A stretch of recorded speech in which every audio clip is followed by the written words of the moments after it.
여러분, 이 본문은 참 아름다운 본문이에요. 그냥 읽기만 해도 참 은혜스러운 본문입니다. 너희는 택하신 족속이고 왕 같은 제사장이고 거룩한 나라고 소유가 된 백성이고 너희를 어두운 데서 불러내어 그의 귀한 빛에 들어가게 하시니 아름다운 덕을 선포하게 하려 하심이라. 전에는 너희가 백성이 아니더니 이제는 백성이고 전에는 궁유를 얻지 못했더니 이제는 궁유를 얻은 자니라. 오늘 이 말씀은요, 우리의 변화된 신분을 이야기하는 거예요. 성경은요, 아주 여러 곳에서 우리가 누구냐를 계속 얘기해 주세요. 너희들이 누군 줄 아느냐? 너희들이 어떤 사람 되었는 줄 아느냐? 너희들이 얼마나 복을 받았고 얼마나 변화된 자들이 되었는지 아느냐? 계속해서 우리에게 말씀하세요. 우리의 이 변화된 신분을 알아야 행복한 거예요. 여러분, 행복은 다른 게 있는 게 아닙니다. 행복은 하나님과 어떤 관계가 되었느냐, 거기에 행복이 있어요. 우리는 행복하면 세상에서 뭔가 소유하는 것, 내가 원하는 무언가가 되는 것, 자꾸 이렇게 생각을 해요. 내 기도가 응답되는 것. 근데 그렇지 않고요, 하나님과 어떤 관계가 있다는 것입니다. 그래서 오늘 이 본문은 그냥 읽기만 하더라도, 보기만 하더라도 얼마나 은혜스러운 그런 본문인지 모르겠습니다. 자, 여기 우리의 신분을 네 가지로 설명합니다. 첫째는 뭐냐면 택하신 족속이다, 이렇게 얘기하세요. 택하신 족속이다. 택함 받았다는 겁니다. 택함 받았다. 여러분, 택함 받았다는 것이 사랑받았다는 뜻이에요. 하나님 우리를 택했다는 거예요. 그렇지 않고는 우리가 이렇게 이곳에 나와서 하나님 앞에 기도하겠다, 귀한 시간 내서 앉아있을 리가 없습니다. 하나님 우리를 택해주지 않았더라면 우리가 하나님을 아버지라 부를 수도 없었을 것입니다. 택하지 않았더라면 예수 그리스도가 누군지도 몰랐을 것입니다. 택해주지 않았다면 예수님이 나를 위해 죽어주셨다 하는 것도 우리는 모르고 있었을 것입니다. 하나님이 나를 택했기 때문에 내가 이 모든 사실을 알게 되었다는 겁니다.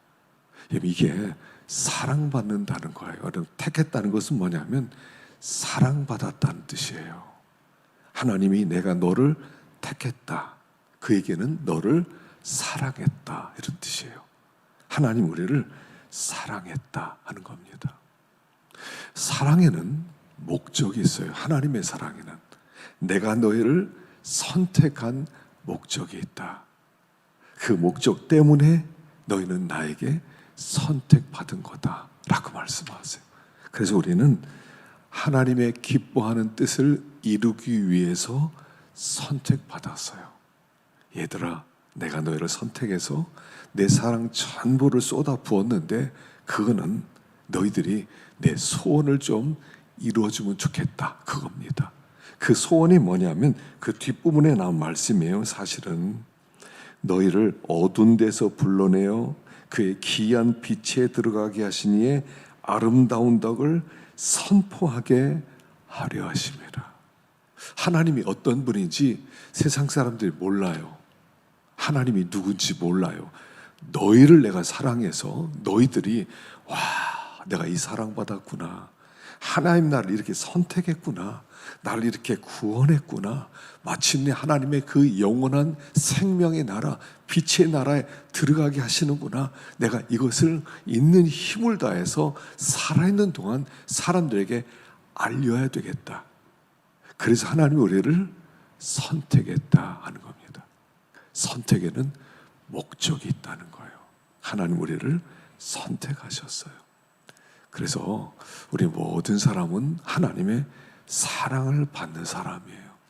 하나님의 사랑을 받아요. 그렇지 않고는 내가 예수를 믿었을 리가 없다는 거예요. 하나님을 알게 되었다는 것 자체가 하나님의 사랑을 받았다는 가장 중요한 증거다라고 얘기하는 거예요. 그래서 첫째는 우리를 너희는 택하신 족속이다. 사랑이 시작되었다. 사랑이 시작되었다. 하나님의 사랑이 시작되었습니다. 그래서 하나님 우리를 사랑한다 그랬을 때 그 사랑이라는 단어가 뭐냐면 헤세드라는 단어라고 그랬죠. 헤세드. 헤세드란 하나님의 단어에는 두 가지 뜻이 있어요. 헤세드. 그건 뭐냐면 하나님이 우리를 사랑하는데 그 영원한 사랑으로 우리를 사랑했다는 거예요. 지극히 큰 은혜와 사랑을 우리에게 부어줬다는 게 첫 번째예요. 두 번째는 근데 그 사랑이 영원하고 변하지 않는다는 거예요. 그게 헤세드예요. 하나님 우리에게 헤세드로 사랑했다 그럴 때는 내가 너에게 엄청난 사랑을 부어주는데 그게 일회성이 아니라 그게 변함없는 영원한 사랑이다 라고 하는 뜻이 있는 거예요. 그래서 하나님의 헤세드 사랑을 받았다 그럴 때는 그때부터 우리의 신분은 보장되었다 이런 뜻이에요. 보장되었어요. 이 세상에 그 무엇도요 그 사랑을 뒤집어 놓을 것이 없다 그런 뜻이란 말입니다. 첫 번째, 너희는 택하신 족속이다. 자, 두 번째는 왕 같은 제사장이다 이렇게 불러요. 왕 같은 제사장이다. 제사장은 제사장인데 왕 같은 제사장이라는 거예요. 여러분 우리의 신분은 제사장입니다. 제사장은 다른 사람을 위해서 기도하는 사람이라고 그랬죠. 나를 위해서가 아니에요. 다른 사람을 위해서 기도하는 사람, 그게 제사장이에요. 근데 그 제사장 앞에 왕 같은 제사장이라고 하게 이게 붙었어요. 왕 같은 제사장. 제사장 너희들이 하나가 왕 같은 대표자와 같은 자리에 있다 이런 뜻이에요. 그래서 이스라엘 백성들은요 12지파가 있는데 그중에 레위지파 사람들에게는 기업을 주지 않았어요. 땅을 주지 않았어요. 그리고 그 레위지파 사람들에게는 각 여러 지파 속에 나눠 들어가서 살게 만들었어요. 그래서 나눠 들어가서 루벤 지파, 무슨 시몬 지파, 무슨 유다 지파, 각 지파 속에 레위 사람들은 흩어져 들어가요. 그리고 들어가서 그 족속을 위해서 기도해 주는 사람이에요. 대표자들이에요. 근데 하나님은 그 제사장의 기도를 들으시고 그 지파를 지켜주는 거예요. 보호하는 거예요. 그래서 제사장은 왕 같은 대표자적 자리에 있다 하는 것을 말씀해 주는 거예요. 그만큼 제사장은 참 귀한 자리에 있다. 하나님은 그 한 사람의 기도를 듣고 한 지파의 죄를 용서해 주시겠다는 거예요. 그렇기 때문에 우리 한 사람 한 사람이 이렇게 귀중한 자리에 있다는 것을 가르쳐 주고 있어요. 참 귀중한 자리에 있어요. 소돔성이 멸망한 것은 10명의 의인이 없기 때문에 그래요. 10명만 있으면 소돔성의 그 수천 명, 수만 명의 사람들이 다 살아날 수 있는데 10명이 없었단 말입니다. 10명의 제사장들, 10명의 기도하는 사람이 없었기 때문에 그들이 망했다는 거예요. 그 하나하나의 신분을 우리가 가지고 있다는 거예요. 우리가 바로 왕 같은 제사장이다. 우리들이 의인들이다. 하나님은 우리의 기도를 들으신다. 오늘 우리가 이곳에 나와서 이렇게 기도할 때 우리 하나님이 이 기도를 들으신다는 거예요. 우리는 먼저 여러분 가정의 제사장이 되세요. 가정이 되세요. 우리 가정은 내가 살린다. 내가 제사장이다. 내가 기도해서 우리 가정은 지켜나간다. 가정의 제사장이 되세요.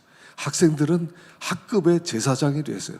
우리 학급은 내가 우리 학급을 위해서 기도한다. 그래서 우리 학급은 내가 책임진다. 학급에 반해서 제사장이 되세요. 이 시대의 제사장이 되세요. 나라 민족을 위해서 기도하는 제사장이 되세요. 하나님은 우리의 기도를 들으시고 이 민족을 살려주시는 거예요. 그래서 우리 하나가 대표자 의식을 가지고 있어야 된다 하는 것을 말씀하고 있습니다. 의인 한 명만 있으면, 예루살렘 성에 의인 한 명만 있으면 하나님이 예루살렘 성을 사하겠다고 하셨어요. 한 명만 있으면. 예루살렘에 그 많은 사람이 살고 있는데요, 하나님이 찾으신 사람은 의인 한 사람, 왕 같은 제사장의 역할을 하면서 하나님 앞에 부르짖고 기도하는 그 한 사람을 하나님은 찾으신다는 거예요. 그 하나. 우리는 지금 이렇게 내 제목을, 기도의 제목을 가지고 나온 것 같지만 사실은 우리 하나의 기도가 얼마나 중요한, 우리가 기도하는 사람인지 몰라요. 우리 교회를 위해서 기도하는 거예요. 그래서 여기 우리를 왕 같은 제사장이다 라고 부르시는 거예요. 세 번째는 거룩한 나라다 그랬습니다. 거룩한 나라. 거룩한 나라. 여러분, 거룩이라는 단어는요, 어떤 특별한 일을 위해서 이렇게 뽑아놨다 이런 뜻이에요. 뽑아놨다. 하나님이 특별하게 양들이 많이 있는데 그 양들 중에서 제물로 드리기 위해서 그 중에 몇 개의 양을 이렇게 뽑아놔요. 그것처럼 뽑혔다는 뜻이에요. 그게 첫 번째 의미고요. 그래서 그 뽑힌 양들은 아주 특별한 목적을 가지고 그들을 그렇게 관리하고 있는 거예요. 그래서 이 거룩이라고 하는 것은 하나님이 특별한 목적을 가지고 뽑아놨고, 그리고 그들은 하나님께서 하나님의 것으로 삼아놓은 거예요. 그러니까 우리가 하나님의 백성들이 거룩하다 하는 것은 뭐냐면, 너희들은 내 거다 이런 뜻이에요. 너희들은 나의 목적을 위해서 내가 특별히 뽑아놓았다. 그래서 너희들은 이제부터 수평적 거룩과 수직적 거룩을 가져야 된다. 그래서 수직적 거룩이 뭐냐면 십계명의 앞부분이에요. 앞부분에, 십계명 앞부분 뭡니까? 내 앞에 다른 신을 내게 두지 마라, 우상 섬기지 마라, 여호와의 이름 망령되일 걷지 마라, 그리고 안식을 기억하라. 이 네 가지가 수직적 거룩이에요. 그래서 우리가 하나님을 사랑하는 것이 거룩이에요. 수평적 거룩이라고 하는 것은 뭐냐면 내 이웃을 내 몸처럼 사랑하라. 그것이 수평적 거룩이에요. 수직적 거룩과 수평적 거룩. 그래서 그 거룩의 핵심은 사랑인 거예요. 하나님께서 우리를 거룩한 나라다, 거룩한 나라, 그런 하나님의 백성으로 우리를 뽑아놓았다 이런 뜻이에요. 그래서 우리는 특별한 목적을 가진 하나님의 통치와 다스림을 받는 나라가 된 것이다 하는 것입니다. 우리가 나라예요. 그래서 우리는 하나님의 다스림을 받는 거예요. 하나님, 저를 다스려 주세요. 다스려 주세요. 하나님 앞에 우리를 다스려 달라고 하나님 앞에 나오면 하나님 우리를 다스려 주세요. 우리를 인도하여 주세요. 그래서 이제 이번에 우리가 사경회 때는 이번에 광야 통과하는 법에 대한 그런 말씀으로 우리가 생각하려고, 우리 광야에 초점이 있어요. 근데 이 광야 생활에 중요한 게 뭐냐면, 아주 중요한 게 뭐냐면요, 그 하나님의 통치를 받는 거예요. 사실은 광야 훈련의 핵심은 뭐냐면 하나님의 다스림을 받는 데 있어요. 근데 우리는 하나님의 다스림을 안 받으려고 그래요. 하나님의 다스림을 안 받으려고 그래요. 사람들은 이렇게 생각해요. 하나님 말씀하십시오. 하나님의 뜻이라면 그렇게 살겠습니다. 하나님께 순종하겠습니다. 말은 그렇게 해요. 근데 우리는 다스림을 안 받아요. 그들이 40년 동안 광야 생활했던 이유가 뭐냐면 하나님의 다스림을 받지 않았기 때문에 40년 동안 광야 학교에 들어가서 훈련을 받는 거예요. 그 훈련 받음의 목적이 뭐냐면 하나예요. 낮아짐이에요. 그래서 신명기에 보면 너희를 광야로 보낸 이유는 너희를 낮추시며 그랬어요. 낮추시며. 40년 동안 사실은 광야 생활의 핵심 목적은 한 가지 낮추는 거예요. 왜냐하면 사람들은요, 태어날 때부터 교만한 사람으로 태어나요. 우리는 내가 왕처럼 태어나요. 내가 신이라고 생각해요. 말은 그렇게 안 해요. 그러나 가슴 깊숙한 곳에는 나 신이야 이렇게 있어요. 나 신이야. 나 하나님이야. 나 건드리면 난 그냥 두지 않아. 난 절대로 참지 않아. 내 인생 걸고 나는 싸울 거야 하는 신적인 마인드가 있어요. 사람들은요. 그래서 하나님께 굴복하질 않아요. 그래서 40년 동안 광야생활을 하면서 한 가지만 배우는 거예요. 낮추시는 거예요. 낮추셔야 돼요. 낮추시고 낮추셔서 어떻게 됩니까? 낮아지면 그때 비로소 다스림을 받는 거예요.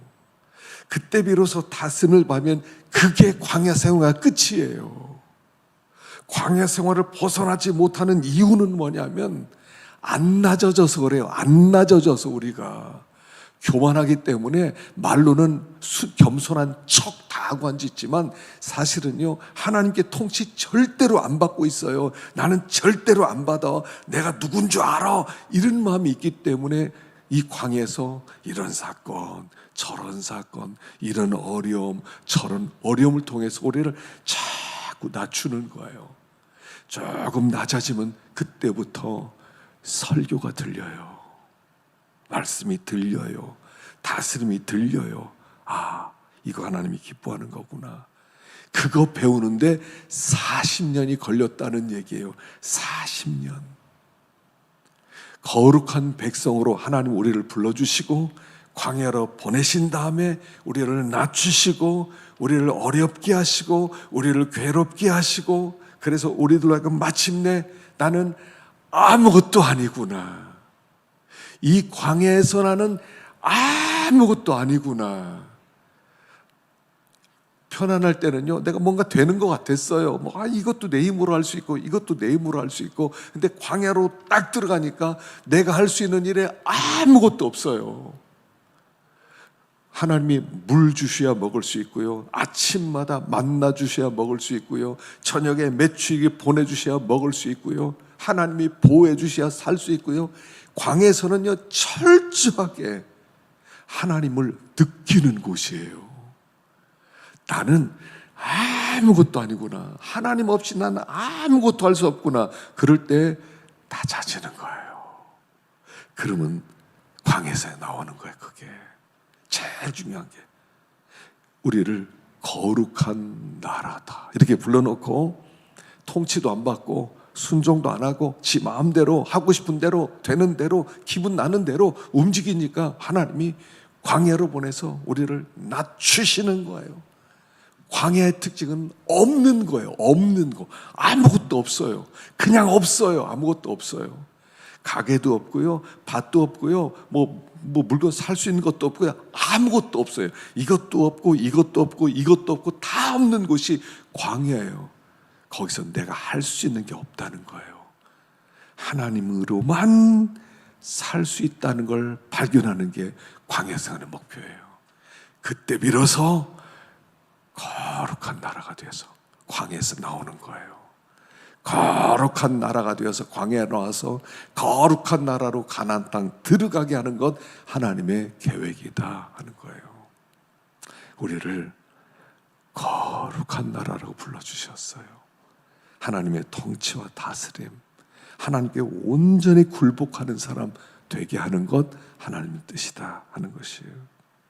네 번째는 소유된 백성이다. 소유된 백성.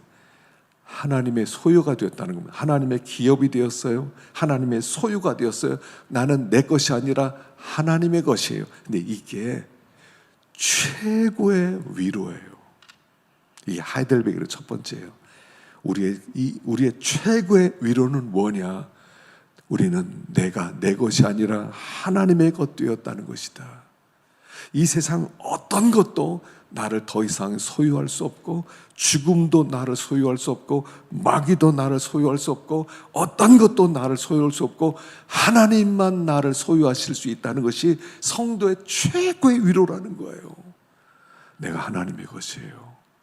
하나님의 것 되었으니까 아무도 못 건드린다는 뜻이고 하나님이 보호한다는 뜻이고 하나님이 지킨다는 뜻이고 하나님이 책임진다는 뜻이에요. 하나님의 소유가 되었어요.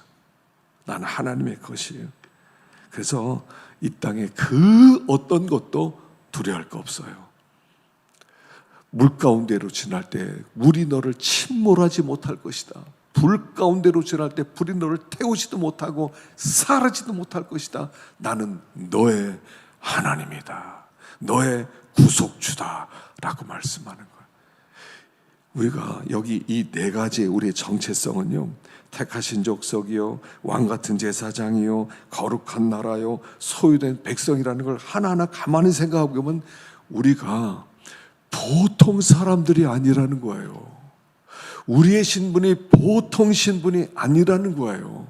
나는 결코 혼자가 아니라는 거예요. 하나님과 어떤 관계가 맺어져 있는 사람이 되었다는 거예요. 하나님이 한 사람 한 사람을 특별한 은혜로 택하고 하나님의 사랑 전부를 쏟아 부은 바 된 그런 존재들이라는 거예요. 우리는 놀라운 사람들이에요. 성도들은 놀라워요. 우리 한 사람 한 사람을 가만히 생각해 보면요. 근데 생각해 보세요. 우리를 택하신 족속이요, 왕같은 제사장이요, 거룩한 나라요, 소유된 백성이라고 했는데 우리가 우리 자신을 바라보면 우리가 너무 천덕꾸러기 같아요. 난 그런 사랑 받을 만한 자격이 없어. 난 그렇지 않을 거야. 하나님이 나를 그렇게 만들었을 리가 없어. 그런 생각이 들 때가 많단 말이에요. 그런데 걱정할 게 없어요. 지금은 비록 부족하고, 지금은 연약하고, 지금은 전혀 그런 모습이 아닐지라도 이게 하나님의 계획이라는 거예요. 하나님의 계획이라는 거예요. 너희는 택하신 족속, 왕같은 제사장, 거룩한 나라, 소유된 백성, 이제 너희들은 그렇게 될 거야. 왜냐하면 그게 너희를 부르는 내 목적이기 때문이야. 우리가 이걸 믿는 거예요. 이걸 믿어야 돼요. 믿어야 돼. 안 믿을지라도, 내가 형편없는 사람같이 느껴질지라도 믿으셔야 돼요. 믿어야 돼요. 나 이런 존재로 하나님 나를 불렀다. 연약하지만요, 금방 성장할 겁니다. 어떤 부자 아버지가 아이를 낳았어요. 너무 어려요. 아무것도 몰라요. 걷지도 못해요. 말도 못해요. 글씨도 몰라. 괜찮아요. 이 아빠가 이 아이를 자꾸 훈련시키고 교육시키고 마침내 자기의 전부를 물려받을 그런 장성한 사람으로 만들 것이기 때문에 그래요. 그게 하나님의 계획이다 하는 것입니다. 그래서 하나님은 마침내 딱 우리 한 사람을 보면서 자랑스러운 내 아들이다. 하나님 우리를 그렇게 만들고 우리 자랑스러운 아들 통해서 하나님이 얼마나 좋으신 분인지, 얼마나 거룩하시고 얼마나 놀라운 분이신가를 하나님 반드시 영광을 받으실 것이다 하는 것입니다. 이런 나를 통해서 아직까지 우리 부족해요. 부족한 것만 보지 마세요. 어떤 사람을 볼 때 저 이것도 틀렸고 이것도 틀리고 저 사람 노릇하겠어 이러지 마세요. 곧 변화될 겁니다. 곧 새로워질 겁니다. 놀라운 자가 될 것입니다. 그게 하나님의 계획이기 때문입니다. 그래서 택하신 족속, 왕같은 제사장, 거룩한 나라, 소유된 백성, 여러분 하나하나 생각만 하더라도요, 이 하나하나가 어마어마한 존재라는, 어마어마한 존재, 우리가 이런 어마어마한 존재라는 걸 우리가 알아야 돼요. 어마어마한 존재. 지금 나를 바라보지 말고 10년 뒤에 나를 바라보고 그 다음에 100년 뒤에 나를 바라보란 말이에요. 영광스럽게 변화될 내 모습. 그래서 그 모습을 바라보면서 기대하는 거예요. 그 성도는요, 자꾸 긍정성이어야 돼요. 부정적으로 생각하지 마세요. 틀렸어, 안 됐어, 아닐 거예요. 그렇게 생각하지 마세요. 하나님이 하실 거예요. 하나님의 헤세드가 나를 거기까지 인도하실 거예요. 그게 성경 전체 얘기예요. 성경 얘기입니다. 오늘도 기도하러 잘 나오셨어요. 우리 기도가 나만 위한 기도가 아니라 우리의 대표의 기도라는 걸 아시고 오늘도 기도할 때 하나님은 우리를 받으세요. 바위 틈 낭떠러지 은밀한 곳에 있는 나의 비둘기야, 나로 내 얼굴을 보게 하라. 내 소리를 듣게 하라. 하나님이 우리를 그렇게 보고 싶어 하세요. 그런 마음으로 주님 앞에 나갈 때 우리 하나님 우리 만나주시고 들어주시고, 우리의 그 어린아이가 옹알이 하잖아요. 옹알이. 아이가 막 말을 배울 때 막 옹알이 합니다. 옹알옹알 합니다. 근데 부모가 그 옹알이 소리 들으면요 가슴이 녹아지잖아요. 뭐라고 할 때 그랬어 그랬어 옹알이 하는 모습이 얼마나 아름다워요. 어떤 때 우리 기도는 옹알이에요. 옹알이. 그냥 뭐 제대로 기도도 못해요. 뭐 무슨 기도할지도 몰라요. 걱정할 거 없어요. 하나님 그냥 그 자체로 우리를 받아주시는 거예요. 옹알이 하는 그 모습을 너무 사랑스럽다, 너무 아름답다, 너무 예쁘다, 우리를 그렇게 받아주시는 것입니다. 오늘도 하나님 앞에 옹알이 같은 기도이지만 우리 하나님이 들으실 줄로 믿고 하나님 앞에 간절한 마음으로 나갈 수 있기를 축원합니다.